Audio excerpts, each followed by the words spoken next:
Coup d'État au Niger, pourquoi les États-Unis s'en mêlent-ils? Près de 2 semaines après le coup d'État au Niger, les États-Unis entrent en jeu.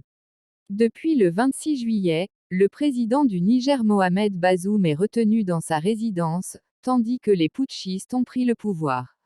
Malgré l'ultimatum posé par la CEDEAO, qui menace d'une intervention militaire pour rétablir l'ordre constitutionnel, la situation est figée.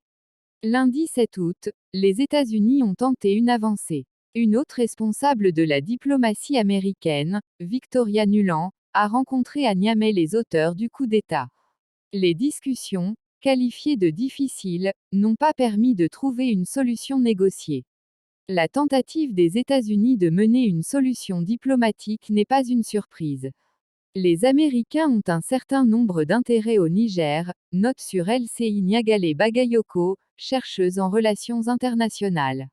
Ils y ont une base de drones située dans le centre du pays, dans la région d'Agadez, et qui joue un rôle important pour leur commandement, l'Africom, focalisé sur la sécurité du continent africain. Des relations privilégiées avec le président Bazoum. Difficile, dès lors, d'imaginer les Américains laisser leurs intérêts entre les mains des militaires auteurs du coup d'État. Par ailleurs, les États-Unis entretenaient des relations privilégiées avec le président Bazoum, mais également avec l'établissement militaire, poursuit Niagale Bagayoko. Le général Moussa Salahu Barmou, nommé chef d'état-major de l'armée par les putschistes, était précédemment chef des forces spéciales et a beaucoup travaillé avec les forces spéciales américaines situées sur le territoire du Niger, indique encore la chercheuse. La diplomate américaine a d'ailleurs précisé lundi que le général Barmou était bien au fait de la coopération existant entre le Niger et les États-Unis, en raison de son engagement passé dans les forces spéciales.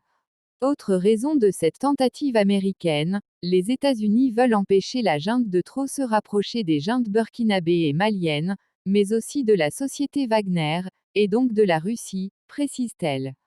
Toutefois, les Américains ont reçu une fin de non-recevoir de la part des putschistes. Lundi, il y avait espoir de voir la voie diplomatique aboutir à un traitement négocié de la situation.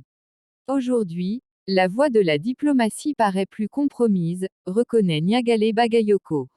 Abonnez-vous à notre chaîne pour ne rater rien de l'actualité au Niger.